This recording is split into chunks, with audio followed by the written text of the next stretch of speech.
2002 সালে হাই জাম্পে সোনার মেডেল ছিনিয়ে নিয়ে সাউথ কোরিয়ায় উড়িয়েছিলেন ভারতীয় তিরঙ্গা। এরপর মারণ রোগ ব্লাড ক্যান্সারে আক্রান্ত হয় সোমনাথ মালো।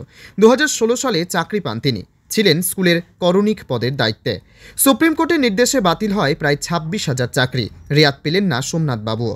কিভাবে সংসার চলবে, মারণ রোগের চিকিৎসা করবেন কিভাবে, পরিবারের মুখে অন্ন কোথা থেকে আসবে, সেই দুশ্চিন্তাতেই ভেঙে পড়লেন নদিয়ার বীরনগর হাই স্কুলের সি গ্রুপের কর্মরত ব্যক্তি সোমনাথ মালো। পরিবারে রয়েছে কন্যা সন্তান ও স্ত্রী। মাত্র 3 বছর বয়সে ভুল চিকিৎসায় প্রতিবন্ধী হয়ে পড়েন। থেমে থাকেনি জীবনযুদ্ধে লড়াই। প্রতিবন্ধকতাকে সাথে নিয়ে সাফল্যের শীর্ষে ওঠার স্বপ্ন দেখেছিলেন তিনি। এরপর ভারতের হয়ে হাই জাম্প প্রতিযোগিতায় অংশগ্রহণ করেছিলেন সাউথ কোরিয়ায়। সেখানে সোনার মেডেল ছিনিয়ে নেন সোমনাথ বাবু। জাতীয় সঙ্গীত গেয়ে উড়িয়েছিলেন ভারতীয় তিরঙ্গা। কিন্তু ভালোই চলছিল সংসার, দুচোখে দেখছিল হাজার স্বপ্ন। অল্প বেতনের সি গ্রুপের চাকরিতেই খুশি ছিলেন পরিবার। কিন্তু হঠাৎ দুর্নীতির সুনামিতে রাজ্যের 26,000 শিক্ষক শিক্ষিকাদের চাকরি বাতিলের মধ্যে উঠে এলো তার নামও। এমতো পরিস্থিতিতে মারণ রোগ ব্লাড ক্যান্সারে আক্রান্ত সোমনাথ মালো কী করবেন বুঝে উঠতে পারছেন না। স্ত্রীর চোখ দিয়ে পড়ছে অশ্রু। মারণ রোগের চিকিৎসা চালাতে না পারলে কিভাবে বেঁচে থাকবেন তিনি। বর্তমান পরিস্থিতিতে হতাশায় এখন যেন জীবন সঙ্গী দাঁড়িয়েছেন সোমনাথ বাবুর পরিবার। নদিয়ার তাহিরপুর পৌরসভার অন্তর্গত ডি ব্লকের বাসিন্দা সোমনাথ বাবু চাইছেন আরও এক ক্যান্সার রোগে আক্রান্ত সোমা পালের নাম বহাল থাকলেও তার নাম বাতিল করা হয়েছে। রাজ্যের মুখ্যমন্ত্রী মমতা বন্দ্যোপাধ্যায়ের কাছে তার করজোড়ে প্রার্থনা। রাজ্য সরকারই একমাত্র তার পরিবারকে বাঁচাতে পারে। কি নাম আপনার? আমার নাম সোমনাথ মালো। কত সালে কিভাবে চাকরি পেয়েছিলেন আপনি? 2016 সালে আমি সবাই যেভাবে বিজ্ঞপ্তি বেরিয়েছিল, বিজ্ঞপ্তি অনুযায়ী আমি ফর্ম ফিল আপ করি অনলাইনে। সে এক্সাম পরীক্ষায় বসেছিলাম এবং পরপর ধাপে ধাপে আমরা গেছি। টাইপিং টেস্ট হয়েছে, ইন্টারভিউ হয়েছে, পুলিশ ভেরিফিকেশন হয়েছে, তারপরে স্কুল চুজ হয়েছে। সমস্ত কিছু পাওয়ার পরে তারপরে আমার বিভিন্ন হাই স্কুলে আমি জয়েন করি। কিন্তু তারপরে শেষ পর্যন্ত দেখা গেল যে আমাদের এই চাকরিটা কেস হয়ে গেল। কেস হয়ে যাওয়ার পর এবার সুপ্রিম কোর্টের হাইকোর্টের প্রথম রায় যে আমাদের বাতিল করা হলো আমাদের চাকরিটা। বাতিল করার পরে তারপরে আবার সুপ্রিম কোর্টে আবার আমাদের উকিল যে উনি লড়লেন এবং আজকে সেই রায় বেরোলো, পুরো প্যানেলটাই ক্যান্সেল করে দেওয়া হয়েছে। আমি একজন ব্লাড ক্যান্সার পেশেন্ট।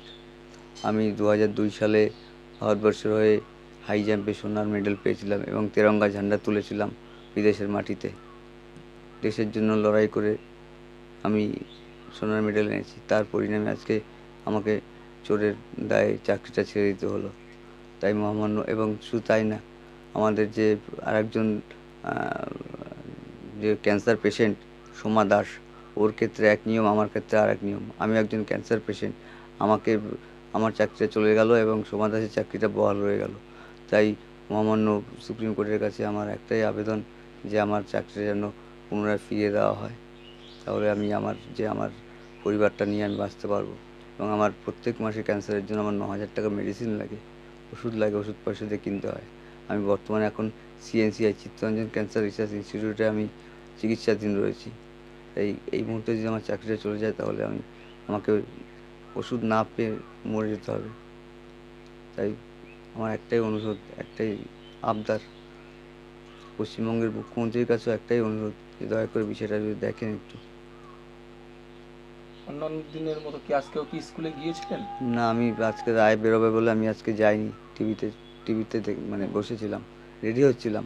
তারপরে যখন দেখলাম যে রায়টা নেগেটিভ রায় বেরোচ্ছে, তখন আমি আর বাড়িতে বসেই রয়েছি এবং কি করব নিজেও বুঝতে পারছি না এই মুহূর্তে। আপনার পরিবারে কতজন রয়েছে? আমি রয়েছি, আমার ওয়াইফ রয়েছে, আমার মেয়ে রয়েছে। অনেক ছোটোবেলা থেকে অনেক কষ্ট করে আমি মানুষ হয়েছি, অনেক বাবা মা অনেক কষ্ট করে মানুষ করিয়েছে। প্রথমে খেলাধুলো করতাম, ভেবেছিলাম যে স্পোর্টস কোটায় চাকরি হবে। এশিয়ান গেমসে মেডেল পেলে স্পোর্টস কোটায় চাকরি হয় জানি, কিন্তু আমাদের ফিজিক্যালি চ্যালেঞ্জের ক্ষেত্রে স্পোর্টস কোটা নেই। তারপর শেষ পর্যন্ত খেলা ছেড়ে দিতে হয়েছে আমার।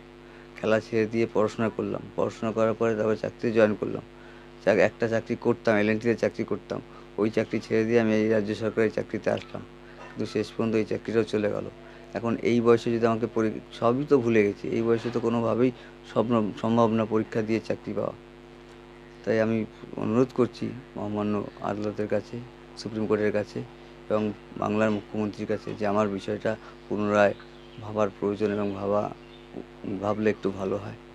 এবং এখন কি আপনি শরীরচর্চা বা না, এখন এই মুহূর্তে আমার যে শরীরের যে পরিস্থিতি, এই মুহূর্তে আমার শরীরচর্চা করা সম্ভব না। আমার এখন ব্লাড ক্যান্সারের ভাইরাসটা বেড়ে গেছে প্রচুর পরিমাণে ব্লাড ক্যান্সার ভাইরাস বেড়ে গেছে, WBC বেড়ে গেছে, প্লেটলেট কখনো কমে যায়, তারপরে শ্বাসকষ্ট হয়, শরীরে প্রচুর সমস্যা এখন আমার। পাশাপাশি আর কিছু করা হয়? না, কিছু করার না। এই আমার মেয়েকে একটু খেলাধুলো শেখাই, বিকেল হলে স্পোর্টস শেখাই। আমিও চাইছি আমার মেয়েকে একজন স্পোর্টসম্যান তৈরি করব, খেলোয়াড় তৈরি করব। এখন আপনি কি চাইছেন? এখন চাইছি আমার চাকরিটা সমান হ্রাসের ক্ষেত্রে যেই নিয়মটা হয়েছে ঠিক সেই নিয়মটা যদি আমার ক্ষেত্রে হয় তাহলে আমি খুব উপকৃত হব এবং পরিবার নিয়ে সুস্থভাবে বাঁচতে পারবো। আপনার মা বাবার কি ইচ্ছে ছিল? মা বাবার ছোটোবেলায় ইচ্ছা ছিল যে ছেলে পড়াশোনা করবো, মানুষ করবো এবং ভালো মানুষের মতো মানুষ হয়ে চাকরি করবে, কিন্তু আজকে যেটা দেখা গেল সবই আমার মানে কপালে লেখা ছিল, তাই এটা হয়ে গেল। এই যে আমার এই পরিণতি যে বিদেশের মাটিতে গিয়ে আমি তেরঙ্গা ঝান্ডা তুলেছি, ভারতবর্ষের পতাকা আমি তুলেছি, তেরঙ্গা ঝান্ডা তুলে জাতীয় সঙ্গীত শুনিয়েছি সাউথ কোরিয়া বুসানে গিয়ে, আজকে দেশের মাটিতে এসে আমাকে চোরের অপবাদ দিয়ে চাকরি ছাড়তে হয়েছে। এটা আমার একার লজ্জা না, ভারতবর্ষের লজ্জা, দেশের লজ্জা, পশ্চিমবঙ্গের লজ্জা। প্রতিবন্ধী কি ছোট জন্ম থেকেই? না, ছোটোবেলায় 3 বছর বয়সে আমার পাটা খারাপ হয়ে যায় ভুল ট্রিটমেন্টে। এখন কি ভাবছেন?